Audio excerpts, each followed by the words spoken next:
Pessoal, não vamos esquecer de acionar o sino. Bom, gente, eu estou conversando aqui com a Nádia Cristóvão e é um papo assim bastante interessante, porque quando eu fui visitar São Petersburgo, a gente foi visitar o Hermitage, a Nádia, a gente não se encontrou, mas ela estava lá com uma delegação do Palmeiras, né? E o que acontece? Eu sou vizinho do Palmeiras aqui em São Paulo, viajo metade do mundo para encontrar os palmeirenses lá em São Petersburgo. Então, Nádia, eu queria que você contasse para a gente, falasse um pouco de você, do Palmeiras, depois a gente vai conversar um pouquinho sobre a Rússia e sobre Petersburgo. Como é que você está? Tudo bem?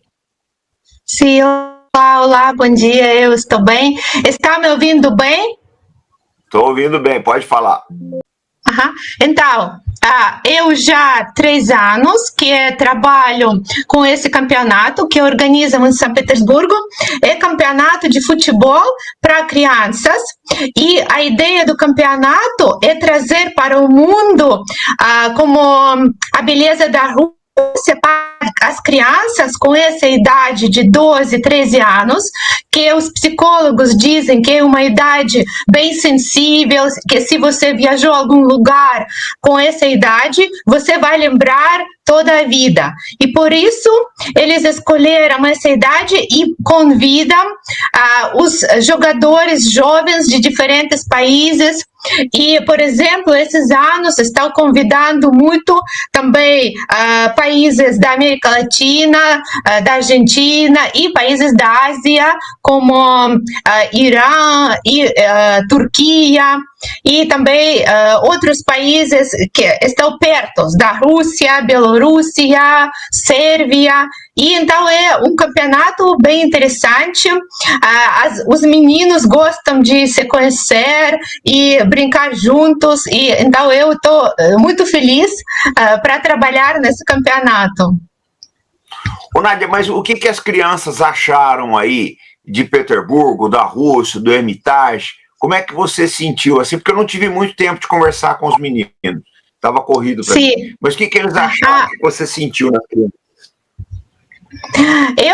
Eu acho que até depois, alguns meninos, quando voltaram para o Brasil, fizeram pequenos vídeos com as recordações, com depoimentos, o que eles conheceram aqui, e todos, na realidade, todos ficaram muito felizes e muito curiosos de conhecer uma cultura bem distante do Brasil. Eu posso dizer que todos gostaram e às vezes eles até ficam chorando no final porque não querem sair da Rússia, porque nós recebemos eles muito bem, com muito carinho, lhes damos pequenos presentes no final, então como é muita emoção sempre. Mas todos gostaram muito. Eu achei bacana, porque pra mim, eu falo sempre, eu aqui no canal, eu brinco muito com o Palmeiras, né? A gente brinca, porque eu sou vizinho, eu moro perto do estádio. Então eu falo, mas não é possível. Eu falei, mas até aqui na Rússia, eu brinquei com ele, até aqui na Rússia tem palmeirense, mas não tem mundial. A gente sacaneia aqui muito brasileiro. Você já sabe que brasileiro eles são tiradores. Você já veio para o Brasil, Nádia? Já conhece o Brasil? Uma vez, sim, eu visitei somente uma cidade, Rio de Janeiro. Eu visitei em 2016, sim, 2016, em março, mas só fiquei 5 dias lá. E depois visitei também Buenos Aires 5 dias. Essa foi a única viagem para a América Latina, por enquanto. Não, mas aqui é muito bom. O Brasil Bom, tem muito russo morando aqui, né? O pessoal vem e depois não quer voltar mais, quer ficar aqui. O Brasil é verdade. Tem brasileiro agora, tem muito brasileiro morando na Rússia também, né? A gente tem visto aí. Eu sei que agora é moda dos russos, eles vão lá, como os casais vão lá com mulher grávida para ter o filho no Brasil. É uma nova moda na Rússia. Eu até, como trabalho como intérprete, eu já tive vários clientes que querem que eu traduza para eles, conversa com médico, qualquer coisa, porque nós fazemos também online essa conversa, como eu fico na Rússia, eles estão no Brasil, eu estou ajudando eles. Sim, é porque a criança nasce com dupla nacionalidade, né? Aqui no Sim. Brasil, se você nascer aqui, você tem direito à cidadania brasileira. Independente se seus pais são estrangeiros, a gente adota o jus solis. Ô, Nádia, mas eu queria que você falasse o seguinte, eu estive em Petersburgo, adorei a cidade, achei maravilhoso, eu falo sempre que eu quero voltar um dia aí, tá? Porque eu achei muito bonito, é fantástico, a vida cultural de Petersburgo é um negócio assim, mas eu queria que você falasse dos pontos que você acha que as pessoas vão gostar, do que tem de legal na comida, enfim, porque o meu olhar é um olhar do estrangeiro, né? Você tá aí, você conhece, você é russa e tal. Sim. Então, o brasileiro que vai conhecer Petersburgo, o que você indica? Então, claro, além de lugares que todo mundo conhece, como a Praça de Palácio, o Museu Hermitage, eu gostaria de recomendar algumas coisas novas. Por exemplo, então, sobre os pontos turísticos, claro que todo mundo conhece a Praça de Palácio, a Avenida Nevsky, o Museu Hermitage, mas eu gostaria de recomendar também algumas coisas novas, porque recentemente na cidade surgiram umas coisas modernas, digamos, de última geração, como, por exemplo, a torre de Gazprom, e lá ao redor tem um parque para passear, tem vista para o Mar Báltico, é possível subir lá em cima, que é uma torre muito alta, a mais alta da Europa, 462 metros, e se chama Lachta Center, e ali é possível passear ao redor, e perto tem um parque que se chama o aniversário de 300 anos de São Petersburgo, e lá tem 3 bandeiras muito grandes, enormes, impossível de imaginar a grandeza das bandeiras, e são bandeiras que mostram a história da Rússia, a bandeira do Império Russo, a bandeira da União Soviética e a bandeira da Rússia atual. 3 bandeiras enormes que estão na beira do Golfo da Finlândia, que é parte do Mar Báltico. Outra dica, Nova Holanda, que é uma ilha que está no centro da cidade. Antigamente, na época do Pedro Grande, esse foi tipo armazém de madeira, e como Pedro, ele passou algum tempo na Holanda estudando carpintaria, ele convidou alguns carpinteiros holandeses, por isso surgiu esse nome de Nova Holanda. Mas agora o governo organizou lá um parque maravilhoso, lá tem até macieiras bonitas, e tem também na antiga Prisal, tem um monte de restaurantes. No inverno lá tem pista de patinação, então é uma maravilha para passear ali.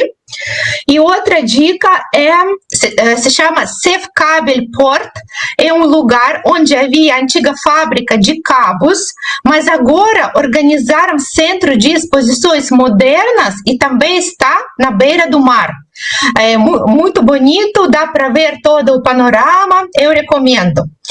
E a última coisa que eu pensei que eu posso também recomendar, porque o seu canal é da história e da história da guerra, então eu recomendaria muito para pessoas que gostam da história visitar o cemitério Piskarovsky, que é de verdade, é impressionante, é triste, mas eu acho que vale a pena. Até na entrada do cemitério está escrito: isso é importante não para mortos, isso é importante para vivos. Tem essa inscrição lá, porque lá é um campo enorme, como se chama? Forças comuns, como se chama isso? Quando muitas pessoas foram enterradas. Vala comum, sim, isso. Vala comum. E eu achei, é o maior cemitério militar do mundo, para quem não sabe, né? O irmão do Putin, inclusive, está enterrado lá. Mas é realmente impressionante. A atmosfera é muito bonita, um lugar lindíssimo. Lindíssimo. Eu aconselho a quem estiver assistindo, vão conhecer Petersburgo, que vocês vão sair de lá com uma visão fantástica do que é a Rússia. mas o cemitério do Piscariotes é um negócio assim que eu saí de lá, acho que não teve quem não se... Nós fomos lá, depositamos flores, né? Mas não teve quem não se emocionou, é muito bonito. Sim, eu lembro uma história de uma colega minha que fala alemão. Ela contou que uma vez ela estava lá com um grupo de alemães e contando toda a história sobre o bloqueio de Leningrado, com todos os detalhes, como as pessoas estavam sofrendo lá, e um senhor alemão, ele desmaiou. Porque depois ela soube que ele estava no exército nazista na época da guerra, e ele depois falou que eu nunca ia imaginar que assim foi a tragédia dentro da cidade de Leningrado, porque eu sei que aqui fizeram como julgamento e agora está nomeado esse fato histórico, o genocídio maior na história da humanidade, o bloqueio mais terrível na história da humanidade, porque só segundo os dados oficiais morreram mais de 1 milhão. O principal da morte é a fome. Então, é assim. Então, é uma das recomendações.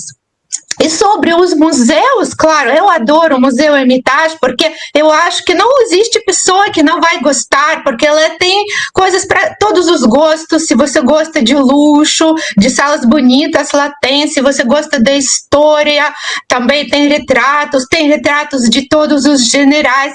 E sabe que a coincidência, quando você estava no Hermitage, eu vi Helena, quando ela estava explicando a vocês, na sala dos Marechais do Campo. E eu conheci o seu canal porque eu encontrei esse vídeo sobre General Kutuzov, sobre a Marechal de Campo Kutuzov, mas eu não vi você lá naquele momento. Eu só vi a Helena, e então, mas é coincidência também que eu vi na sala onde tem retratos de todos os Marechais de Campo. Então, o Museu Hermitage é também muito recomendável.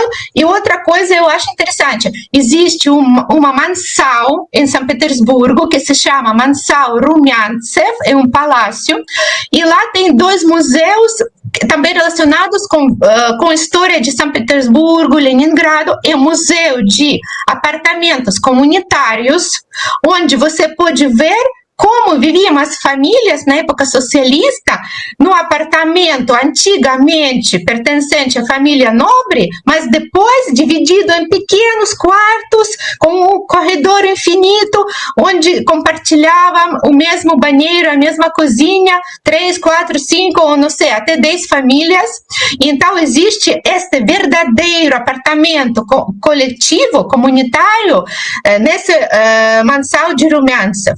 E museu também de bloqueio, esse também pode ser, quem gosta de história, quer conhecer mais, pode conhecer o Museu de Bloqueio. E a última dica, eu acho que também seria interessante, porque justo aqui em São Petersburgo, onde começou a história de ferrovias na Rússia, porque a primeira ferrovia foi construída entre São Petersburgo e a cidade Tsarskoye Selo, onde havia palácios de Viral dos Czares, o primeiro caminho de ferro. Temos um museu muito novo, muito bonito, com todos esses trens antigos presentes em vivo. Você pode subir no vagão, você pode tocar tudo de trens de todas as épocas da Rússia. É museu de caminho de ferro, recomendo muito. Ô Nádia, mas você sabe de uma coisa, você estava falando do Tsarskoye Selo para mim, eu estava lembrando aqui de uma revista que a gente tinha no Brasil, chamada Manchete, e era de um judeu ucraniano chamado Adolfo Bloch, uma pessoa que eu admiro muito, eu gosto muito dele. E o Bloch, ele era assim, eu falo sempre, foi o judeu ucraniano russo mais brasileiro que nós já tivemos, porque ele sempre fazia uma reportagem sobre a Rússia. Eu tomei conhecimento dos palácios da Rússia através da revista dele. Ele era uma pessoa fantástica, né? Já morreu, mas era uma pessoa maravilhosa. Pena que a revista acabou, mas o Bloch era uma pessoa. Você me falou isso agora, eu comecei a lembrar. Ô Nádia, mas eu queria saber o seguinte, vamos lá, porque eu não tive tempo, foi muito corrido para minha visita, é uma visita mais de cunho militar, você sabe disso, né? E eu não tive muito tempo de fazer aquele turismo mais mais próximo do que a média das pessoas querem, né? Mas eu queria saber o seguinte, em termos de comida, o que é gostoso para comer aí em Petersburgo? O que você aconselha para os brasileiros aí? Então, sobre a comida, eu acho que número um, o prato para os brasileiros, porque eu sei, os brasileiros adoram, é carne stroganoff, com certeza. Por quê? Também, segundo a lenda, este prato foi inventado no Palácio do Conde Stroganov, e Palácio do Conde Stroganov está na nossa avenida principal, que é a Avenida Nevsky. Então, vale a pena comer o Stroganov no lugar de origem, sim? E nós temos vários lugares onde é possível comê-lo, mas temos restaurante assim chamado Stroganov Steakhouse, também é recomendável, eu sei que o Stroganov lá é maravilhoso, já comi várias vezes, então eu recomendo. Depois, o que posso recomendar? Posso recomendar comer pishki, que é um tipo de rosquinhos, mas vocês que gostam da história, é uma cafeteria que está no centro da cidade, na rua chamada Большая Конюшня, e é a primeira cafeteria de piscas, segundo a lenda, em São Petersburgo. Ela foi fundada, acho que em 1958, e toda a atmosfera lá é como foi na União Soviética. Então você entra e nas paredes tem esses cartazes da União Soviética originais, e você só pode comer, não tem lugar para sentar, mas tem lugar só para ficar em pé, e depois lá só tem esse prato, esses rosquinhos, café com leite condensada e chá, e mais nada. Bom, tem alguns souvenirs agora, mas é assim, uma atmosfera muito típica, tradicional da minha infância, que eu lembro, então eu recomendo, é muito gostoso. Eu adoro essas piscas, se chama pisque. E outro que eu pensei, São Petersburgo é cidade marítima. Nós estamos na beira do mar, nós estamos perto do Rio Neva, por outro lado está perto o lago Ladoga, que é o maior lago com água doce. São Petersburgo normalmente começa em abril, quando vem Korushka. Korushka é o nome de um peixe muito tradicional, para todos os russos está associado com São Petersburgo, é um tipo de peixe, é muito gostoso, e quando está fresco tem cheiro de pepino. Você está cheirando e tem cheiro de pepino fresco, esse peixe. E temos um restaurante chamado assim também, Korushka. Ele está no território da Fortaleza de São Pedro e São Paulo, esse restaurante. Por que não? Também recomendo esse restaurante e esse peixe, que é muito tradicional, é mesmo de São Petersburgo. E eu sei que os jovens, por exemplo, eles gostam de comida rápida, sim, de fast food, e então posso recomendar o fast food russo, que se chama teremok. Isso é panquecas com recheios diferentes. Tem recheio de carne, tem recheio de peixe, de queijo, de marmeladas diferentes, e acho que até tem com caviar dentro. E tem vários lugares da cidade, como comida rápida, tem quiosques onde você pode comprar essas panquecas, e é muito gostoso, eu gosto. Então, posso recomendar também. Nádia, eu já notei uma coisa na Rússia. Você está falando isso, me dá uma saudade. Eu gostei muito da Rússia, achei maravilhoso. Vocês gostam muito de shawarma aí, né? E o que é isso? Eu não sei como é que você chama, shawarma, aquela comida. Shawarma. Sim, shawarma, ele tem em todos os lugares, mas isso como não é prato russo, sim, não é prato mais das repúblicas da Ásia, assim, mas aqui em São Petersburgo o pessoal gosta muito, eu também gosto e como de vez em quando shawarma, por que não? Também recomendo, sim. Sim, aqui temos restaurantes, na verdade, agora, essa época, depois de pandemia, dizem que São Petersburgo, pouco a pouco, está se convertendo em turismo gastronômico, local de turismo gastronômico. Tem restaurante de todo tipo, comida georgiana maravilhosa, comida de Uzbequistão, comida, não sei, de Bielorrússia, qualquer ex-república da União Soviética tem restaurante de comida em São Petersburgo. Então tem muita variedade. Mas esse aqui, se recomendar algo tradicional da cidade, então seria Stroganov, Koryushka e Pyshka. Ô, Nádia, eu tive num restaurante soviético em Moscou, ali na Kitaigorod. Cara, eu adorei. E o que você comeu lá? Nós comemos uma comida da Ásia Central, acho que do Uzbequistão, ou do Cazaquistão. É tipo de um arroz com uma carne, mas tá muito gostoso. Só que o que eu adorei mesmo, eu tomei litros, foi aquela limonada soviética, que é vermelha. Poxa, eu adorei. Eu recomendo para todo mundo, quem for conhecer a Rússia aí. Olha, gente, é uma viagem assim inesquecível. Eu tive em Moscou, Petersburgo e Volgograd, né, que é Stalingrado. Eu adorei, cara, eu adorei. Eu tô ouvindo você falar, parece que vem tudo à mente. Uma coisa que eu quero voltar um dia. Então, tem que voltar com certeza, para conhecer também mais cidades perto de São Petersburgo, outras regiões da Rússia, como tem muita recomendação na parte central, esse Anel Dourado, as cidades antigas. A próxima vez que se eu for para a Rússia, eu quero visitar Kursk e Brest, eu quero ver os campos militares, e Borodino também, que eu não tive lá. Nádia, deixa eu te fazer uma pergunta. Qual é a melhor época do ano para visitar Petersburgo? Para Petersburgo, eu acho entre maio e outubro. Por exemplo, agora, hoje, temos temperatura maravilhosa, 22 graus, e toda essa semana vai ser assim, 20, 22. Ou seja, como a temperatura ideal para passear, não está muito calor, não está muito frio, assim, para passear é muito bem. E, normalmente, essa época entre maio e outubro, a temperatura está amena, muito boa.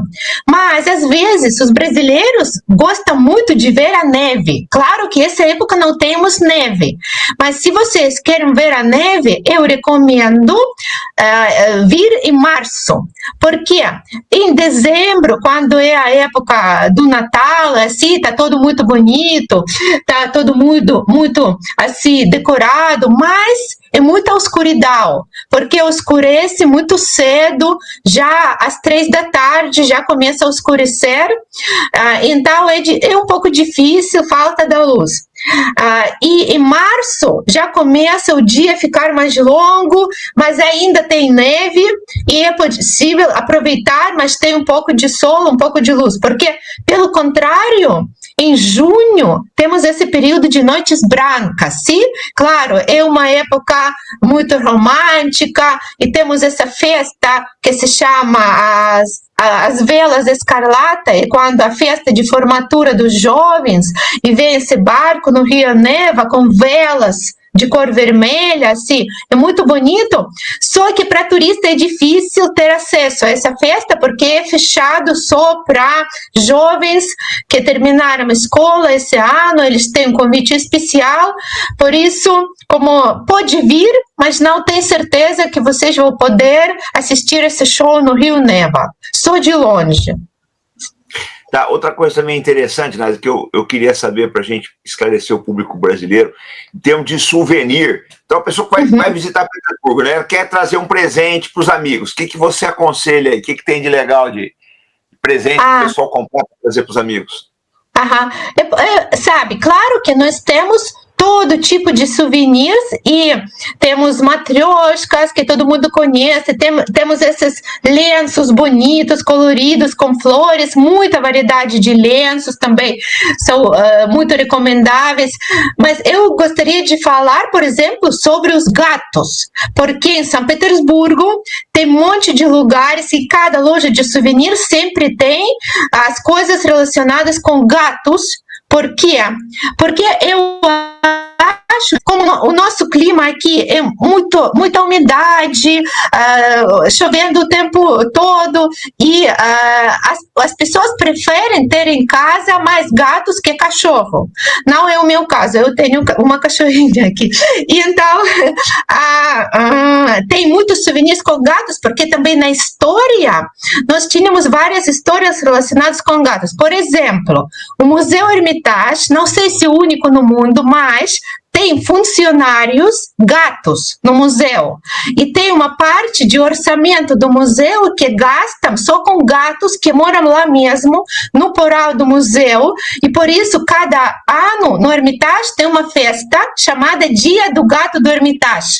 Então, é muito bonitinho, as crianças desenham gatos nas salas de Hermitage. E outra coisa é que na época do bloqueio, e já a história é um pouco mais triste, na época do bloqueio, as pessoas estavam tão desesperadas por causa do fome que não existia mais gatos. Ou os gatos morreram junto com seus donos porque não havia comida, ou comeram os gatos, é verdade. E depois da guerra, quando a guerra terminou, havia na cidade monte de ratos. E então precisava fazer algo, porque ratos também, eles trazem doenças. E da Sibéria trouxeram 2 vagões de trem cheio de gatos da Sibéria. E então estavam entregando esses gatinhos para cidadãos de Leningrado para combater os ratos. E na verdade os gatos da Sibéria trabalharam muito bem, porque acabaram com gatos em um período muito curto. Então tem essa toda a história, por isso tem muitos souvenirs com gatos, recomendo. E outra coisa, eu acho que pode ser gaivotas. Tem agora muitos souvenirs com gaivotas, porque é uma cidade marítima. E se querem comprar algo de comida tradicional para levar, eu recomendaria comprar Ivan Chai, que é uma bebida. É um chá, mas é um chá de ervas tradicionais aqui na Rússia, e dizem que na época imperial, por exemplo, a Rússia, o Império Russo importava para a Europa um monte de Ivan Chai, porque é uma bebida muito saudável. Se você tem problemas, por exemplo, se tem úlcera no estômago ou algo assim, vai ajudar muito. Então, Ivan Chai vendem agora em muitos lugares, é gostoso, e eu recomendo comprar para levar para casa, porque também isso pode levar muito tempo, não precisa de geladeira e nem nada. Então é assim. Outra coisa muito importante que eu quero perguntar para você. O brasileiro vamos supor, o jovem brasileiro que quer estudar na Rússia. Ele quer estudar, fazer um curso na Rússia, quer aprender russo, aprender sobre a cultura. Como é que são os convênios aí, bolsas de estudo? Como é que é isso aí? Você tem alguma noção para a gente falar para o nosso público? Porque isso vai interessar bastante os jovens brasileiros que querem estudar na Rússia. Como é que é isso daí?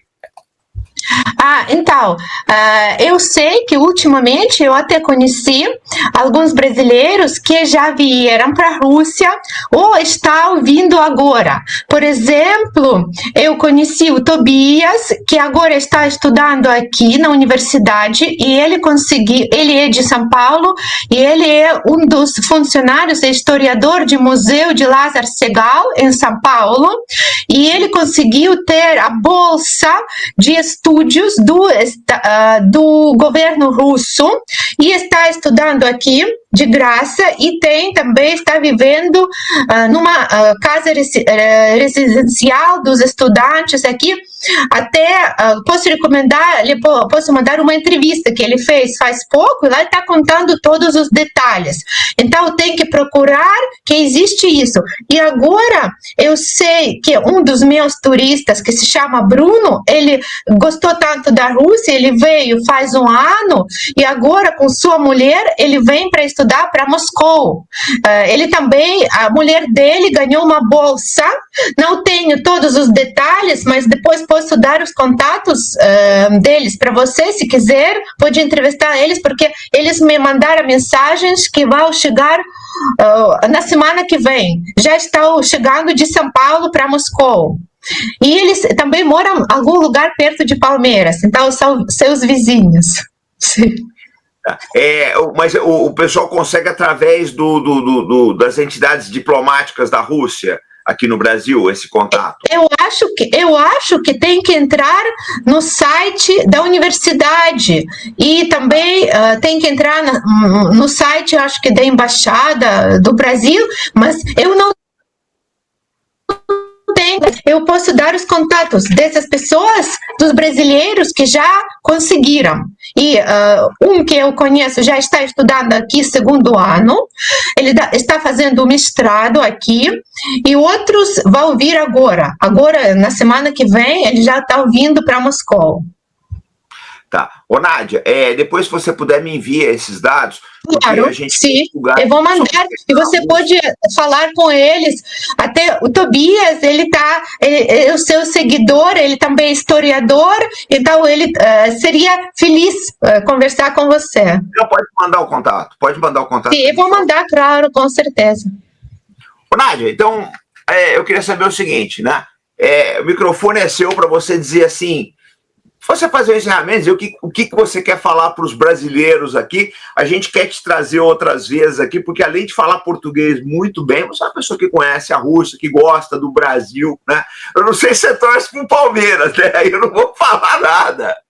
Mas eu queria que você... Então o microfone é seu para as considerações finais aí. O show é seu.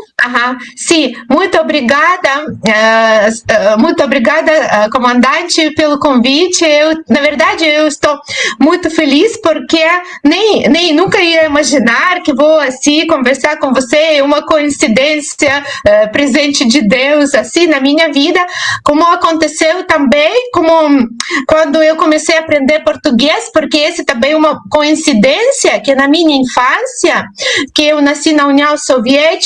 Eu lembro que eu vivia numa cidade pequena no interior e quando começaram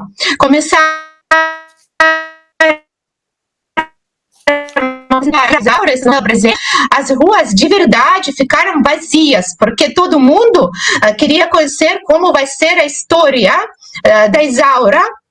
Então, eu lembro que na escola até diziam que eu pareço um pouquinho com Lucélia Santos, então me chamavam de Isaura. Então, eu acho que esse foi o primeiro sinal para eu aprender português, mas eu demorei bastante, porque só comecei a aprender em 2012, e porque eu tive uma vizinha brasileira aqui no meu bairro que morava, eu conheci ela, então obrigada a ele por me incentivar a aprender português. Ela mora agora em Balneário Camboriú. Então, eu gostaria de dizer para vocês que aqui em São Petersburgo, além de museus, visitas, nós também temos muitos festivais interessantes, muitas festas. Por exemplo, para quem gosta de esporte, temos a festa chamada Fontanka SAP. Isso é quando as pessoas vêm para navegar em cima do rio Fontanka e outros rios do centro da cidade com a prancha. Sabe, esse sabor é uma prancha especial e você fica fantasiado, pode escolher qualquer fantasia que quiser e assim navegar remando no rio Fontanka, é muito divertido. Depois nós temos muitos teatros de balé, de música clássica, que também são tradicionais de São Petersburgo, e agora está terminando, já terminou o verão nosso, está começando o outono. São Petersburgo vai ficar ainda mais lindo com essas folhas de cores diferentes, de vermelhas, amarelas, e essa época que gostava muito o nosso poeta Alexander Pushkin. Ele escreveu muitas poesias com a beleza da cidade nesse período. Então, quem está pensando quando vir a São Petersburgo, também recomendo essa época, setembro, início de outubro, que é muito maravilhoso, muito romântico, temos muitos parques, e eu também gostaria de mostrar esse aqui. Esse aqui é a capivara, que na Rússia agora é uma coisa sensacional, virou sucesso. Todas as crianças têm esse brinquedinho e em todas as lojas pode comprar capivara do Brasil. E eu também queria mostrar esse livro que eu comprei graças a você, comandante, porque você me contou que vai fazer o seu programa sobre o Kutuzov, sobre o Suvorov.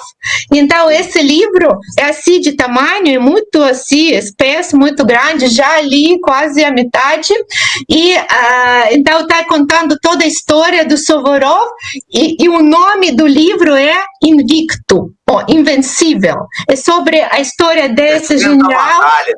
Sim, que não perdeu nenhuma batalha. E então, depois estou anotando todos os detalhes interessantes para mandar para você a lista de coisas que eu achei muito assim graciosas, interessantes na vida do Suvorov, que vale a pena mencionar no seu próximo programa. Gente, eu aconselho vocês a lerem a biografia do general Alexander Suvorov, que quase não tem nada, não existe nada. Eu comprei um livro sobre ele em Volgograd.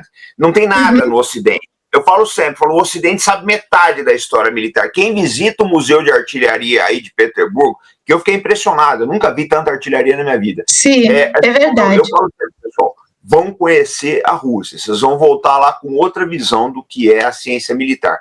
Nádia, eu quero te agradecer, dizer o seguinte, essa aqui é a primeira de muitas, tá? É a primeira que a gente quer trazer você outras vezes aqui, porque você conhece, fala muito bem português, é uma pessoa cheia de vida, de maneira que vai ser muito legal, a gente quer te trazer outras vezes aí. Para mim seria muito prazer. Então, vou terminar de ler esse livro e já vamos conversar sobre Suvorov ou outras questões. Vou preparar mais dicas para quem está viajando para a Rússia. Se quiser, você me manda o que você acha interessante, eu vou pesquisar e conversamos de novo. Muito obrigado, Nadia. Pessoal, depois você olha os comentários aí que o pessoal vai colocar impressões. Muito obrigado. Está bem. Combinado. Tchau, tchau. Sejam bem-vindos. Pra cá. Esperamos vocês aqui na Rússia. Valeu. Bom, pessoal, a nossa indicação de leitura é esse livro aqui, Kutuzov, né, do Alexander Mikaberidze, tá? Uma vida na guerra e na paz, porque a gente tem que lembrar que o Kutuzov, além de um excelente militar, ele foi um diplomata muito bom, era pai de família, uma pessoa assim, se dizem que um excelente chefe de família, gostava muito dos filhos. Esse livro é uma pena que não foi lançado ainda em português, só tem em inglês na Amazon. Não sei se vão lançar no Brasil, porque agora com essa russofobia imbecil que nós temos aí no Ocidente, talvez se perca a oportunidade, tá, de lançar um livro maravilhoso desse em português. Pelo menos foi lançado aí na Europa e nos Estados Unidos. É interessante, quem lê esse livro vai entender muito do que é a alma russa. Eu sempre considerei o Kutuzov um dos maiores generais de todos os tempos. É preciso estudá-lo, tá? E eu vou lançar uma outra dica interessantíssima sobre o Kutuzov que pouca gente sabe. Na obra Guerra e Paz do Leon Tolstói, né, eu tenho essa daqui em 4 volumes, talvez vocês achem 2 volumes aí, eu vou deixar diversas opções de compra aqui. Mas nos filmes que foram lançados, nas diferentes versões do Guerra e Paz, o Kutuzov tem um papel importantíssimo. Lógico que a gente tem que dar um desconto, porque o Tolstói, ele era, na verdade, ele era descendente do Kutuzov, né? Então, é lógico que ele vai puxar a brasa para a sardinha dele, mas é interessantíssimo, isso aí não tira nada do brilhantismo do general Kutuzov, inclusive, né, aquela frase famosa dele, a batalha mais importante é a última, que ele diz no filme Guerra e Paz, né? Tem várias versões aí, vocês podem assistir todas, eu vou deixar algumas aqui na descrição. Todos esses livros tem da Amazon. E todas as vezes que vocês compram livros e outros itens na Amazon, vocês estão ajudando o canal Arte da Guerra. A Amazon aceita boleto, cartão de crédito, parcela, enfim. Você sempre faz um excelente negócio na nossa lista de desejos da Amazon, que se encontra aqui na descrição do vídeo.